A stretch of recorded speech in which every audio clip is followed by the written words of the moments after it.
Hey, what's going on, everybody? It's Dave in here helping you play creatively. Today we're going to look at a very standard must-have, you need to know it, the 7-3-6-5-1-4 progression. Now, when it comes to music, each genre of music uses progressions differently. I often think of that as a way of defining that genre, one of the main characteristics. So for example, in Christian contemporary music, a very common progression is the 6-4-1-5 progression. All right. Now, if we were to take that same order of chords, we can play songs like, our God is greater, our God is stronger, God, you are higher than any other. There'll be another in the fire, standing next to me. There'll be another in the water, holding back the sea. All right. This progression is absolutely essential in Christian contemporary music. Well, in gospel music, we have the 7-3-6-5-1-4 progression, which is crucial. You will find it in so many songs. So today we're going to learn it. Now, these are the chords for the 7-3-6-5-1-4 progression. I'm going to go ahead and do it in the key of C.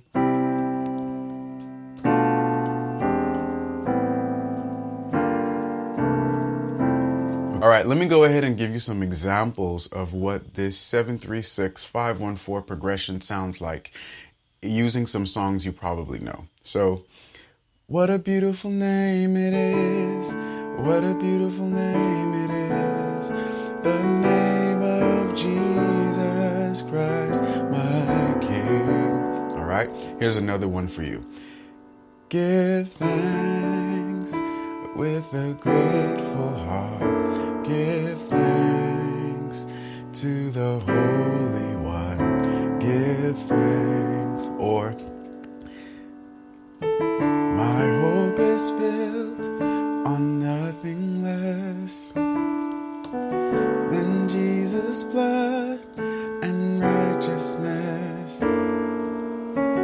I dare not trust the sweetest frame. All right. Another one, I'm gonna see a victory. I'm gonna see a victory.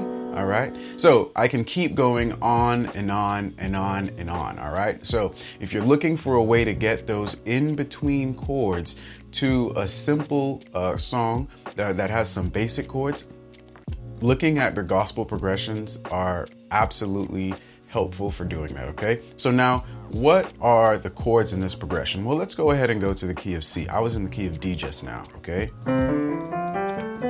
Now, when we're saying the 7-3-6-5-1-4 progression, what we're referring to is first going to the 7th note within the C major scale, which would be B. We're going to the 3rd note, which would be E. We're going to the 6th note, which would be A. We're going to the 5, which would be G. We're going to the 1, C. We're going to the 4, F. Okay? Now, that gives you the notes that we're going to, at least the bass notes. Now, for the chords that we're playing a B half diminished 7, an E sharp 5 sharp 9 chord. We have an A minor 7 here, or I like to play an A minor 9, G minor 7. We have a C 13 or C dominant 7 is one way to look at it. Going to an F major 7, and I like to add the 9 there, okay? Now let's spell that out, okay? So here we have B in my left hand, A, D, F, E in my left hand, G sharp, C, D, G, to A minor, which would be A in my left hand, G, B, C, E, okay? And then, so that's the 7-3-6, okay? Now we're going to the 5-1-4. We're gonna have a G minor 7, so it's gonna be G in my left hand, G, B flat, D, F, C. So you can think of C7, which would be C, E, G, B flat, and then these extensions I'm adding are going to be C in my left hand with an E. I'm taking that G and bringing it over to A.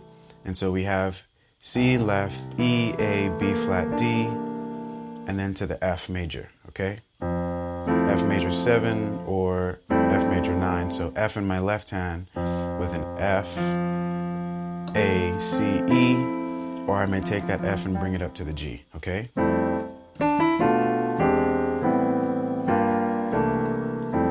Okay, now, as always, it's very important for you to learn this in all of your keys. And so if you click on the links below, there is actually a chart I created that provides this for you in all 12 of your keys, okay? So you don't want to be in a predicament where you're playing, let's say, here I am to worship in the key of E, and you know this progression could fit because you're going to a 6 at some point. So here I am to worship, here I am to bow down. Now we know we can do it. Here I am to say that you're my God. Okay? You don't want to be in that predicament where, hey, I don't know that progression in the key of E, or I don't know the progression in the key of F. Okay, so go ahead, download that chart so that you can learn this progression in all of your keys. And if you're like, hey man, this is too fast, I would like to maybe go a little bit slower or understand the fundamentals a little bit more. I'm the kind of person that I need to know why things work. Then go ahead and go to play-creatively.com, where you can find courses, charts, and other resources that will help you grow in your piano playing journey. Well, until next time, keep watching, keep learning, and we'll all keep growing together. I'll see you next week.